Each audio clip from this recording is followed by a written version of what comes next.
It's another edition of Time About the Movies, and today we're taking a look at the weekend of November 15th, 1991. And we have some pretty good movies to look at today. At least two of them. I don't know about the other ones because I haven't seen them, but we'll definitely delve into those ones when we get to those ones. But let's not waste any time. Let's jump right on into it. And let's start off with Martin Scorsese's follow-up to his critically acclaimed movie, Goodfellas, from the year before. We've got Robert De Niro once again with Nick Nolte and Jessica Lange in the remake of Cape Fear. This is actually a pretty damn good movie. I mean, not only is it a great remake of the original film, which I always thought for the longest time was actually a Hitchcock movie, the original Cape Fear. Turns out it's not. I mean, this remake, however, does use a lot of influences to make you think, and like homages and little scenes that make you think that it is based off of a Hitchcock movie, but really, it's not. Hitchcock had nothing to do with the original film. However, in this case, Martin Scorsese used a lot of influence on Hitchcock to do this type of film. And, give him credit, though. It worked out pretty well in the end. I mean, I think he actually makes a movie that's really a lot better than the original Cape Fear, which is a great movie. But this movie really ups the ante big time. I think this really shows... I mean, it doesn't really show that that Martin Scorsese is a great director, because at this point, he's already a great director. He's directed so many good movies at this point, but it goes to show how great of a director he can really be because of the way he's able to take a classic film like Cape Fear and make it and modernize it to make it his own and make it so unique and so creative and so different and so intense at the same time. I mean, Robert De Niro in this movie is amazing. He's great playing Max Cady. You can tell why he got an Oscar nomination for this. Nick Nolte and Jessica Lange both are very good in here. Juliette Lewis, who also got nominated for an Oscar, really shows why she became a big star after this one. She really gives a really good, solid performance that really was worthy of a Best Supporting Actress nomination. I do like that, and I do like that little weird chemistry that she has with Robert De Niro's character in this. I mean, it's chilling, it's terrifying, but at the same time, you kind of buy into it. You kind of buy into this whole idea that Nick Nolte's daughter would be in this. It would somehow be kind of aroused by this guy, even though he's a dangerous threat to them. But on a visual level, it looks incredible. The cinematography by Freddie Francis is so well done. The music by Bernard Herrmann is very good as well. Some great editing in here. You've even got people from the original movie in here. You've got Robert Mitchum playing a small role in here. Gregory Peck in what would be his final film role. And Martin Balsam is also in here. They're playing three different characters, but they're all working very well with the material given to them, and really, this is one of the best remakes of all time. It's not only a movie that lives up to the greatness of the original film, but ups the ante so much that it stands out on its own as just an overall great psychological thriller. I prefer this movie a whole lot better than The Silence of the Lambs, easily. And it's a shame that it didn't get as much recognition as Silence of the Lambs did, but the legacy that it has left behind shows that it is still a movie that still holds up very much to this day. I love this movie so much. Cape Fear, fantastic film, another great achievement by Martin Scorsese. If you haven't seen it yet, I cannot recommend it enough. Cape Fear, such a great movie all around. So, and if that wasn't good enough, our next movie turns out to be not only another great movie, but in my opinion, it's not only one of the best movies, it's not only the best movie of 91, it's maybe one of the best animated films of all time, and of course that is Disney's Beauty and the Beast.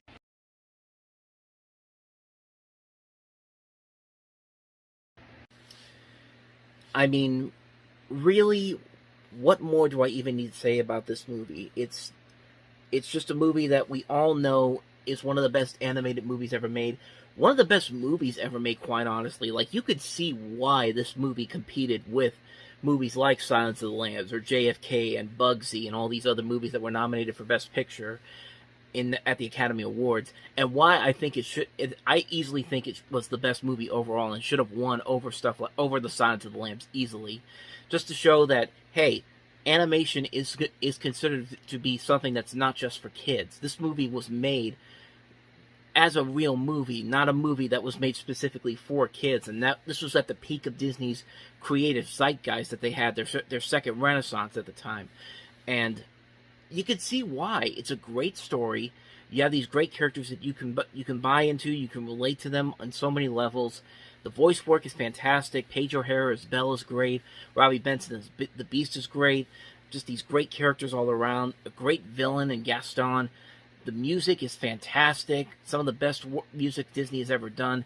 I mean, the opening song alone just sucks you in, and you just get so invested into the situation, and you're just along for the ride. I mean, the love story, I think, works really well. The story overall is great. There's great twists and turns that works to the film's advantage. It does something very unique and different compared to other adaptations of this story that really, it's hard to find any real faults to this movie, quite honestly. It's a movie that I think still holds up very well over time. And I mean, look, I don't hate the 2017 remake of Beauty and the Beast, the one that Disney did, but this is way nothing ever will top this movie. Definitely will ever top this movie. And as much as that movie, there were parts of that movie, that 2017 remake, I did like. There were a lot of things that really just irked me so much that I can't recommend it on that many levels. I mean, I'll give it credit for for credit was due. The music I thought was okay. Some of the changes they did I thought were good, but some of the other ones not so much. Some of the things they add in there just don't work. And I mean, this movie just shows you why that remake didn't work so well, because this is a movie that's just so much of a Disney classic that it's so hard to replicate what they were able to do with this movie that they did in the remake. And by God, they tried, and it didn't work out so well, but nothing ever will top what this original Beauty and the Beast did. I mean, it's just a great movie, fantastic film, a must-see Disney classic. I don't need to say any more about this one. One of the best animated movies of all time, one of my favorite movies of all time, Beauty and the Beast. What more can you say about it? So with that said, let's go ahead and move on to the next movie, and these next two, we'll just run through these real quick because I haven't really seen them, so I can't really comment on them. We have Glenn Close in Meeting Venus.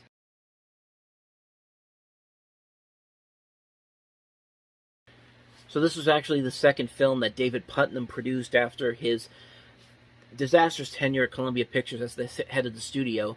He had done Memphis Belle the year before, and then he does this movie, which I haven't really heard too much about. I only knew this movie existed because I just saw it on the list, and I probably thought that it really wasn't all that good. But if I go to Rotten Tomatoes, it's got 100% on there from the few reviews that are on there.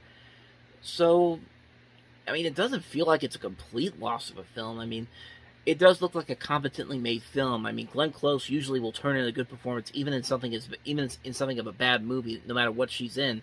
But she will usually turn in a very good performance. And the concept in here does sound kind of interesting. This behind-the-scenes antics that goes on in the middle of this production that's going on, this opera that they're doing. I mean, there's some ideas there. I don't know. Is the only thing that could really hurt this movie is what direction it wants to go to. It looks like it kind of wants to be kind of a dramatic comedy, but you can't really tell where the comedy starts and the drama begins, or where the comedy ends and the drama. Let me rephrase that. You don't really know where the comedy ends and the drama begins, or where the comedy begins or the drama ends. So maybe I need to watch the film to really get an understanding of it. But right now, that could be the only real fault I would have with this movie. Like I said, I can't really comment on it too much, but I don't know. Maybe I'll check it out one day. So that's Meeting Venus. Let's go ahead and move on to the last movie that we have here, and that is Prospero's Books.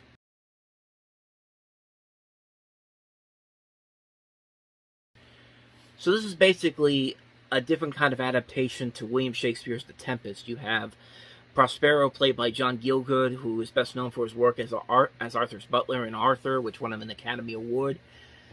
I will say this, from a visual perspective, this looks amazing. I mean, this looks very stylish, very unique, very visually stunning, and really, I kind of want to see the movie just on that level. I kind of have this feel for, like, visually stunning movies. I mean, even if the story doesn't really make a whole lot of sense, or the story doesn't work as well, if you've got good visuals to it, most of the time, I'll probably end up enjoying something of it, mostly because of the visual flair of it. And this movie definitely has a nice visual flair to it. I will definitely say this looks a whole lot better than the literal adaptation of The Tempest we got about a decade ago from Julie Taymor. I mean, I love Julie Taymor's work. I love Frida. I love Across the Universe, but The Tempest was not one of her best movies, and it really looked bleak and not all that interesting. But this movie looks very interesting, so I mean, I'll probably like it just for the visuals and the creative ideas that they have in this alone, but this is another one I might definitely check out one day. I'm very curious to see what it looks like, so yeah. So that's my thoughts on Prospero's books. And so on that note, we wrap up another edition of Time About the Movies. Next time we meet, we look at the movies on November 22nd. And we have another good slate of movies to look at. We'll start off with The Addams Family from Barry Sonnenfeld, which has Angelica Houston, Raul Julia, Christopher Lloyd, Christina Ricci. We'll definitely get into that one. We'll also look at An American Tail, 5 Goes West, the sequel to the Don Bluth 86 film. Does it have that same magic as the previous film? Not really, but it wasn't a complete disaster. We'll definitely look into that one more on the next episode. We'll also look at Bette Midler and James Caan in For the Boys, The Double Life of Veronique, Black Robe, and also Young Soul Rebel. So 6 movies to look at next time we meet. Thank you guys for watching, and as always, if you want to see more videos like this, check out the playlist on the next page, check out the previous episode, and I'll see you guys tomorrow for another episode. So thank you for watching, I'll see you next time, and until then, take care.